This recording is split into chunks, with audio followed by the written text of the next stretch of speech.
Sebenarnya jangan berputus asa lah dalam belajar ya. dan mempelajari apapun. Jangan ada paradigma salah dalam belajar. Karena belajar itu adalah bagian dari tarbiyah atau rububiyah. Nah, sebenarnya kita sudah diajarkan bab rububiyah yang itu kepada Allah itu. Makanya kita manusia itu tidak akan pernah lepas dari yang namanya belajar. Yang pertama, belajar untuk tahu, belajar untuk buat, belajar untuk jadi personality, belajar untuk live together. Hingga akhirnya dia I know what I need and I know what I want. Aku tahu apa yang ku inginkan dan aku tahu apa yang ku butuhkan. Hingga akhirnya I know who am I. Aku tahu siapa aku. Gitu. Sampai seperti itu. Iya.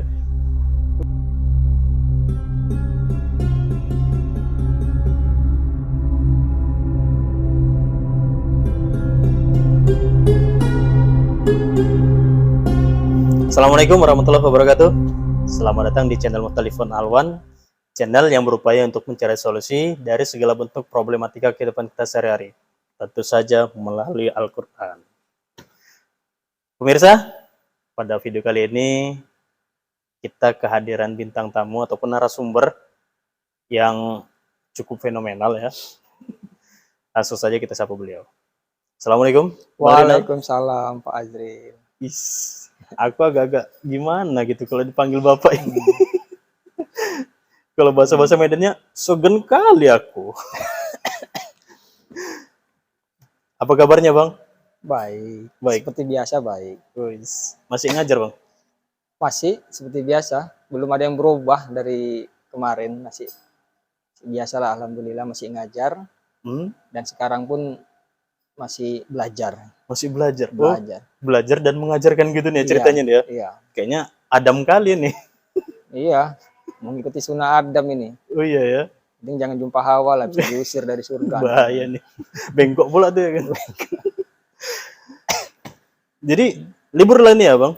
Belum. Awalnya ini tanggal 17. Rupanya ada perubahan dari pihak pemerintah tanggal 24 nanti akan bagi rapot untuk dibawa kalangan Kemenak. Ya, karena kan sekolahnya ditangani oleh Kemenak. Jadi mengikuti kalender Kemenak. Oh, berarti madrasah ini sifatnya. Madrasah. Oh, iya. Karena dari Kemenak ya kan? Iya. Biasanya kalau SD biasa itu kan dari Departemen Pendidikan begitu ya kan? Dari Diknas. Mereka sudah bagi rapot hari Sabtu.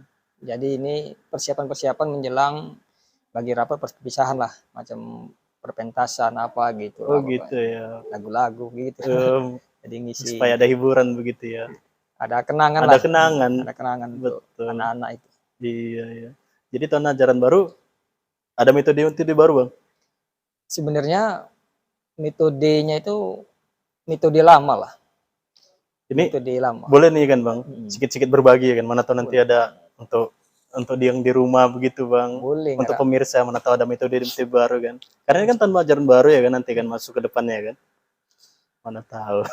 Memang tahun ajaran itu sekarang itu lagi diseminarkan tentang kurikulum merdeka.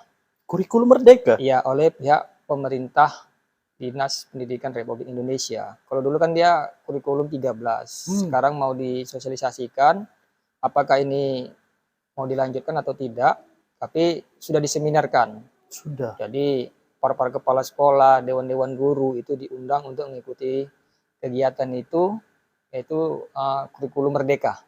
Nah, sekarang namanya kurikulum merdeka. Ada bocoran-bocorannya dikit nggak bang? Dikit aja. Nggak usah banyak-banyak bang. Nggak usah dibocori lah. Nggak usah dibocori ya? Tahu sendiri. Nanti panjang nanti ya? Iya, yang penting belajar aja selesai. Nah, terkait dengan belajar mengajar nih bang. Terkadang apa yang kita pelajari gitu kan. Di sekolah nih ya, kita bicara sekolah. Ataupun di lingkungan yang lain lah. Yang pastinya kegiatan belajar mengajar. Terkait dengan pelajaran ataupun belajar. Terkadang apa yang kita pelajari itu apa ya? Sulit untuk kita jadikan. Artinya apa yang kita pelajari gitu kan ternyata nggak teraplikasi dengan baik gitu. Iya. Apalagi hasilnya begitu kan. Ini apakah metodenya yang salah atau memang muridnya yang mampu? Kalau gurunya nggak usah kita inilah ya kan. Yang pertama, tidak ada kalimat manusia itu yang tidak pandai. Tidak ada manusia yang tidak pandai. Tidak ada. Setiap orang tuh punya kepandaian sendiri. Oke. Mau yang mungkin dia kurang dalam ilmu eksak gitu kan, ilmu matematika, tapi dia pandai dalam bersosialisasi dan segala macam. Pandai bergaul, pandai berteman, pandai dalam memanage keuangan dia sendiri, pandai mencari pengaruh pada gurunya. Mungkin pandainya ya itu pandai namanya. Tinggal kita melihat dari sisi kepintaran saja. Kalau melihat dari sisi kekurangan ya pasti kurang semua. Jadi pandai sama pinter beda tuh sama? Sebenarnya dalam aplikasi lah ya. Iya. Bahasanya pintar, pandai itu tergantung kita dalam melihat ya. Ada secara pintar dan pandai dia tuh dalam segi teoritis ya. Ada yang dia dari sisi praktis. Sisi praktis. Okay. Dulu waktu saya sekolah, secara teoritis ada yang secara praktis kemampuannya berbeda. Ada yang secara teoritis dia juara umum 1, 2, 3. Namun guru itu lebih percaya sama yang nggak pandai itu. Sebabnya? Sebabnya secara praktis dia lebih menguasai praktikumnya ketimbang secara teoritis. Apalagi kalau anak STM. Oh iya. Anak STM itu kalau yang teoritis sekali agak sulit dia menghadapi mesin-mesin itu. Sulit itu. Anak STM nih Bang? STM, iya.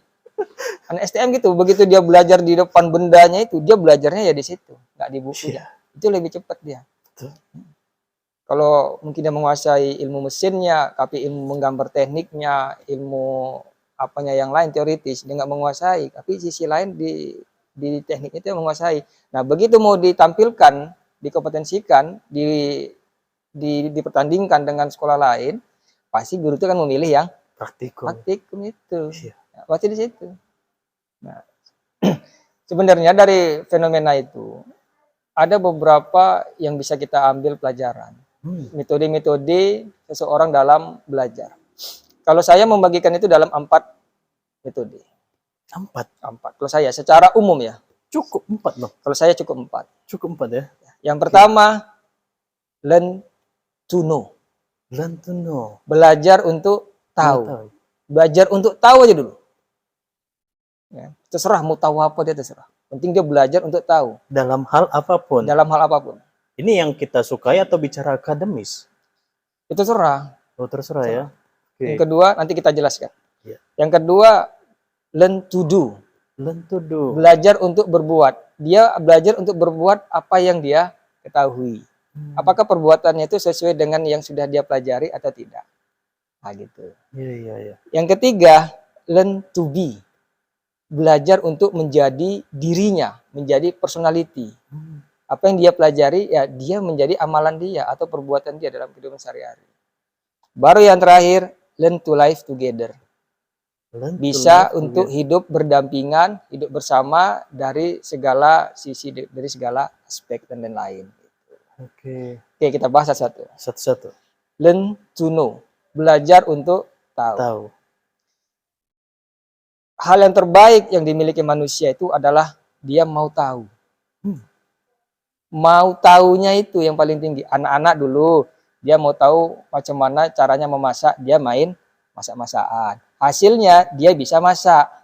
Mama kita pandai masak itu kan hasil dari belajar masak-masakan. Ya kan? Kan gitu kan? Akhirnya buat masak, kita makan, kita bisa hidup, masak enak. Itu kan karena belajar masak-masakan mama kita. Belajar untuk tahu. Coba-coba berarti. Coba-coba. Jadi main-main ya. Masalah hasilnya itu macam mana pertama, toh hasilnya kita menikmati sekarang. Ya kan? Ambil babnya masak, dia belajar untuk tahu masak, dia nengok referensi memasak, kemudian dia melakukan masakan itu, kemudian dia jadi suka masak dan segala macam. Hingga akhirnya kumpulan ibu-ibu pada masak itu kumpul, itulah jadi buat rumah makan dan segala macam, ibu-ibu arisan masak gitu. Itu satu di antara konsep dasar. Tapi ada satu problemnya Bang. Terkadang mama nggak mau mencicipi masakannya sendiri yang pertama kalinya. Ya puasa dia berarti. Berarti ibu-ibu itu puasa. Iya. Nggak apa-apa. Nah itu satu di antara. Iya. Contoh kayak di sekolah. Di sekolah itu digelar pelajaran itu banyak. Sampai kalau di kuliah itu sampai sekitar 144 SKS plus sama skripsi. Ya, Itu pasti digelar itu. pasti. Itu termasuk SKS atau tidak tuh. Karena ada yang dimasukkan, ada yang tidak itu biasanya itu. Skripsi. Nah, dari sekian banyak itu apakah kita mempunyai kemampuan untuk menguasai penuh itu? Belum. Belum semua. Tapi kan kita diajari sebagaimana supaya kita tahu ilmu itu. Iya. Ya kan? Mungkin apa yang kita pelajarin itu tidak kita langsung terapkan pada saat itu juga. Contoh bab manajemen. Ya kan? Fakultas ekonomi jurusannya manajemen. Manajemen itu kan paling planning, organizing, executing, and controlling. Kapan kita menerapkannya itu? Masuk perusahaan. Kalau dia nganggur, kapan menerapkannya itu? Di rumahnya, macam mana dia menerapkannya itu?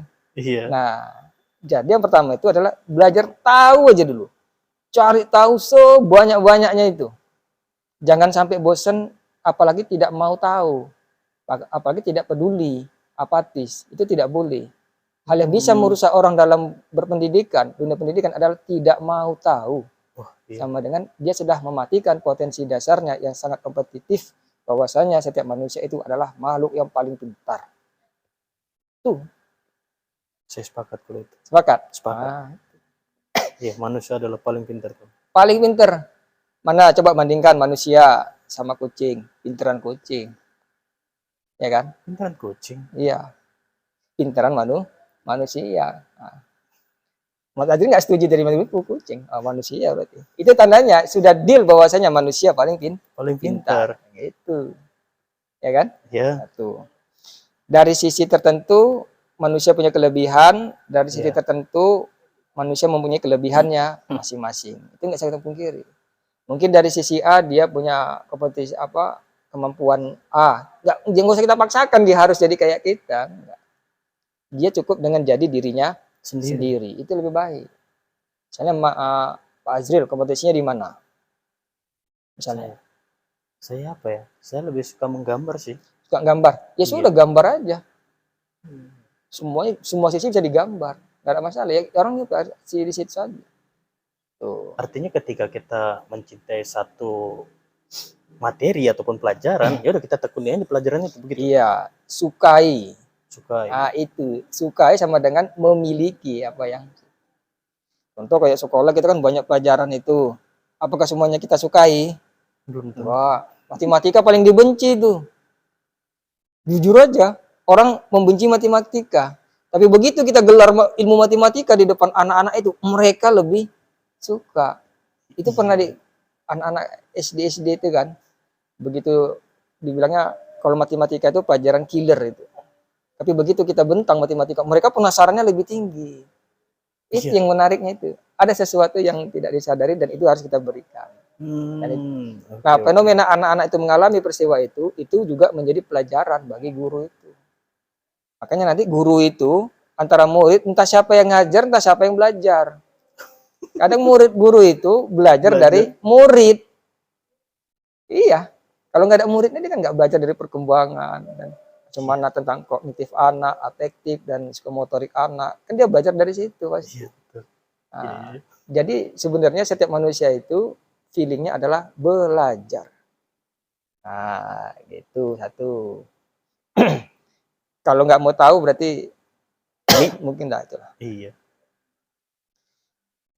Itu yang pertama.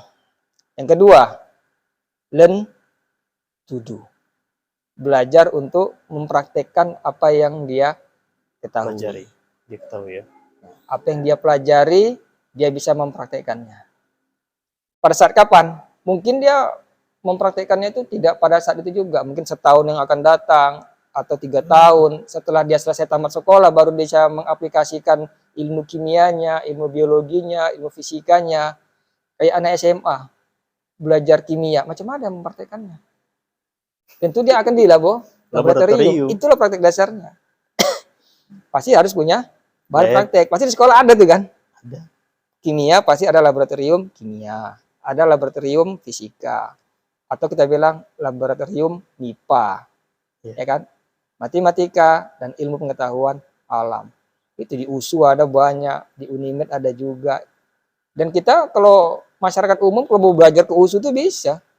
Tinggal datangnya aja. Nanti kita bilang kita dari sini bawa surat pengantar, kita mau belajar di sana, mereka siap memandukannya itu. Artinya itu terbuka untuk umum gitu Bisa ya? terbuka untuk umum. Contoh Oke, dulu kayak ke patologi.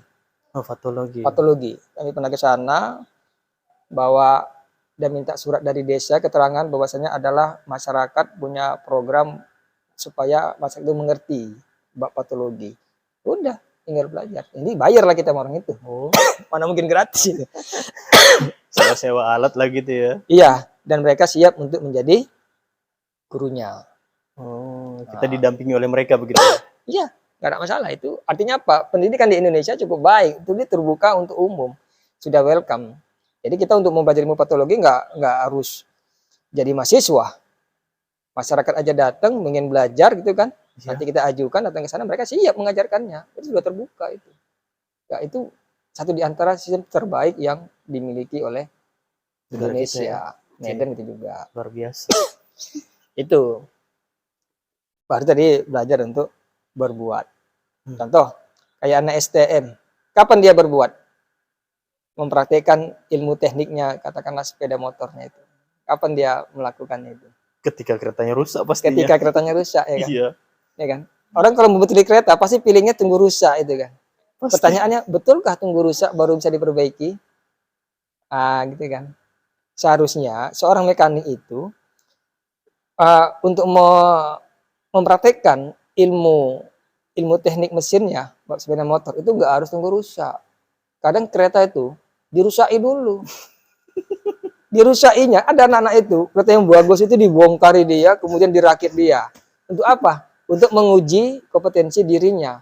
Oh gitu. Mampu nggak dia? Itu bagus. Iya, iya. Mungkin orang bilang nggak ada kerjaan gitu kan. Artinya dia bereksperimen dengan sepeda motornya gitu Iya. kan. Eksperimen dengan kendaraannya. Ini kalau seandainya kita bongkar nih, macam mana? Iya. Sebenarnya tuh, Oke. ya begitu. Kalau orang tuanya bilang nggak ada kerjaan, buang-buang duit segala macam. Itu untuk orang tuanya memang bukan kerjaan dia. Tapi bagi anak itu adalah bagian dari kerjaannya. Kalau saya dulu dimarahin. Dimarahi. Oh iya. Ya jangan dibales sama anak kita. Mungkin begitu mahalnya, susahnya nyari duit, kita tinggal bongkar, make, begitu rusak tinggal buang dan segala macam. Nggak mikir kita tuh kan. Problemnya nggak bisa dipasang balik. Pas dipakai mau sama ayah, udah ayah mau kerja apa kayak apa. Iya. Ya itu kan fenomena. Iya. Tapi naluri setiap manusia untuk mempraktekkan apa yang dia ketahui itu pasti punya. Iya, ada. Tuh. Sama macam saya dulu. Saya punya pengalaman itulah yang saya katakan tadi. Saya bongkar kereta sendiri, kebingungan masangnya. Ujungnya ya gitu. Kereta nggak bisa dipakai besoknya. Iya, itu nggak apa-apa, nggak ada masalah. Artinya apa?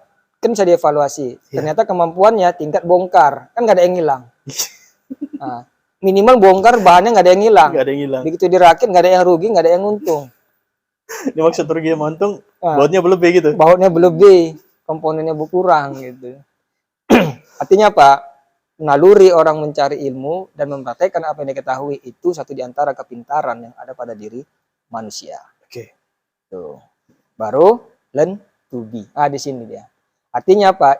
Apa yang diketahui, apa yang dia buat itu menjadi personality, menjadi dirinya. Contoh, si mekanik dia intens pada urusan itu. Sampai dari muda sampai tua, kerjaannya dia ya itu saja. Dia nggak gonta-ganti Pekerjaan gitu ya.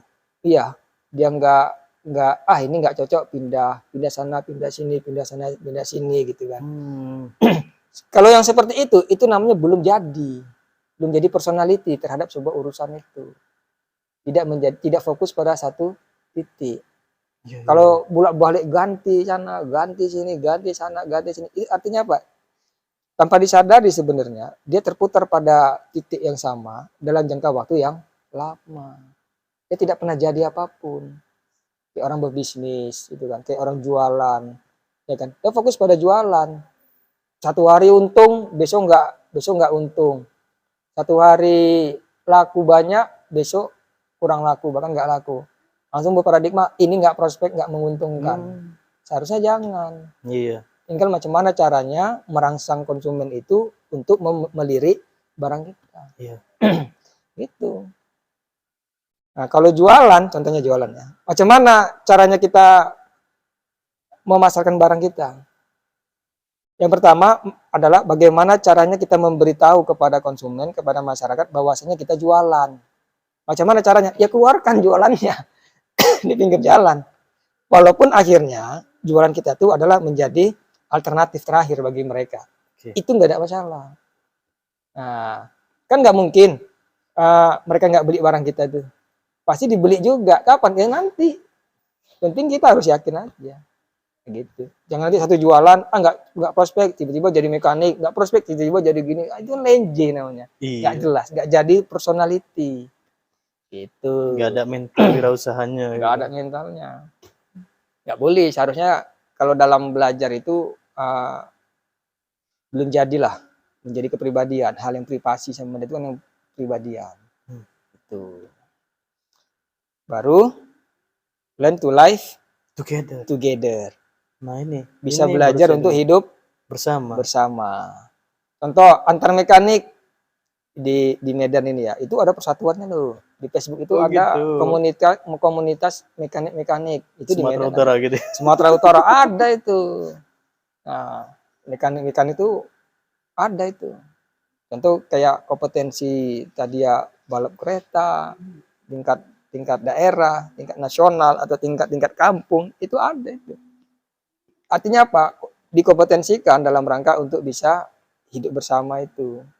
Makanya kalau kita nanti kan kita nggak ada sesuatu yang nggak tahu, kita konfirmasi sama yang lain, nanti mereka ngasih tahu. Oh, saling share gitu ya, Iya, nanti fungsinya ya ada kan? komunitas. Dari komunitas itu kalau sana berbagi lah gitu Berbagi. ya. Kalau Iya, begitu iya, itu namanya live together. together. Sama-sama cari tahu, sama taunya, sama mau taunya, sama buat seperti apa yang dia ketahui, jadi dirinya sendiri sama dengan hidup bersama gitu.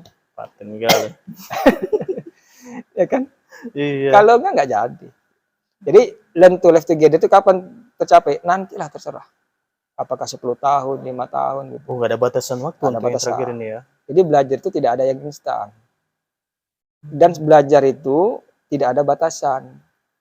Kan gitu. Iya, iya. Kan ada hadisnya itu kan? Apa itu? Tuntutlah ilmu mulai dari buayan sampai dengan liang lahat. Apa Arabnya itu? Utlubul ilmi walau minal mahdi ilal lahdi. Iya. Jadi sebenarnya kita itu manusia itu urusannya adalah belajar. Urusan kita itu belajar. Karena dari buayan sampai dengan liang lahat. Jadi tidak ada paradigma tidak belajar. Jadi belajar itu nggak harus pakai buku. Belajar dari kehidupan. Ya kan? Dari pengalaman. Kalau dari buku kan kita itu belajar juga. Ya, tapi nggak harus terfokus pada itu. Yes. Ya kan? Dan belajar itu nggak harus dari sekolah. Dari mana saja bisa. Dari lingkungan, dari orang tua, dari diri kita sendiri, dari cara kita berpikir, dan segala macam. Kita bisa belajar dari situ. Iya, iya, betul-betul. Nah, kalau saya sendiri, situasi dan kondisi sosial yang ada pada masyarakat itu menjadi bahan ajar. Menjadi bahan ajar? Iya, kita bisa belajar dari situ. Oke. Paradigma pertama adalah situasi kondisi yang terjadi di masyarakat, ya kan? Itu adalah menjadi laboratorium kita untuk belajar. Artinya kita belajar dari lingkungan tersebut, begitu ya? Kan ada ayat itu kan, berapa tuh? 51, 20, 21 ya. Wafil ardi ayat lilmu ini, ya kan? Di bumi itu ayat, termasuk fenomena kehidupan. Ayat itu bisa jadi kita pelajari, ya kan? Jadi di bumi itu buahnya yang bisa kita pelajari bab RT, kita belajar bab RT. Azril udah menikah, gitu kan? Iya. Ya, RT itu jadi ayat, jadi bahan pelajaran. Makanya ada belajar bab RT, bagaimana mencari istri, ya kan? Kalau Rasul bilang standar lah ya, cantiknya, kayanya, keluarganya, agamanya. Dari keempat ini apa nggak terpenuhi? Istri dia cantik, udah kaya pula, keturunannya keturunan yang terbaik, yang bagus, agamanya bagus, udah dapat kita empatnya itu, ya kan? Nah, itu kan kita belajar, itu yang standar. Terus apa lagi? Kalau tadi laboratorium sudah, terus tinggal hidup bersama itu. Bisa nggak kita dengan ilmu kita pelajari itu kita bisa hidup berdampingan? Itu yang paling mahal. Artinya ini kita diperintahkan untuk menciptakan satu komunitas Hmm. atau lebih kepada belajar dalam harmonisasi begitu? Iya sama. Oh sama, termasuk ke dalam situ juga tujuannya Iya. begitu. Makanya kalau komunitas itu kan macam mana supaya komit dalam lingkungan itu harus sering komunikasi, ya kan, punya komitmen bersama, punya tekad bersama, kemauan bersama dan segala macam. Itu bisa dipelajari. Oke. Gitu. Jadi belajar itu nggak ada berhenti. Iya, betul betul. Oke. Oke, itu saja bang. Itu Ada aja. lagi? Saya pikir itu sajalah nanti kalau apa. Sebenarnya jangan berputus asa lah dalam belajar ya. dan mempelajari apapun. Jangan ada paradigma salah dalam belajar. Karena belajar itu adalah bagian dari tarbiyah atau rububiyah. Nah, Ya, ya. sebenarnya kita sudah diajarkan bab rububiyah yang itu kepada Allah itu. Makanya kita manusia itu tidak akan pernah lepas dari yang namanya Belajar. Yang pertama, belajar untuk tahu, belajar untuk buat, belajar untuk jadi personality, belajar untuk live together. Hingga akhirnya dia I know what I need and I know what I want. Aku tahu apa yang ku inginkan dan aku tahu apa yang ku butuhkan. Hingga akhirnya I know who am I. Aku tahu siapa aku. Gitu. Sampai seperti itu. Iya. Oke, Bang Rinal, luar biasa dialog-dialognya. Ada yang mau disampaikan pesan-pesan, Bang Rinal? Bagi saya ya, bagi kawan-kawan semua yang baik di Medan maupun di mana saja di seluruh dunia, aplikasikanlah atas hadis Rasul itu uslubul ilma minal mahdi ilal lahdi. Jangan ada paradigma berhenti untuk belajar. Apapun bisa dipelajari. Apapun bisa dipelajari dan bisa diajarkan. Begitu saja. Luar biasa Bang Rinal. Membuat pesan yang membuat orang termotivasi sepertinya nih. Oke Bang Rinal, terima kasih atas dialog-dialognya bersama Mukhtalifun Alwan. Mungkin itu saja pemirsa. Saya akhiri dengan Assalamualaikum warahmatullahi wabarakatuh. Waalaikumsalam warahmatullahi wabarakatuh.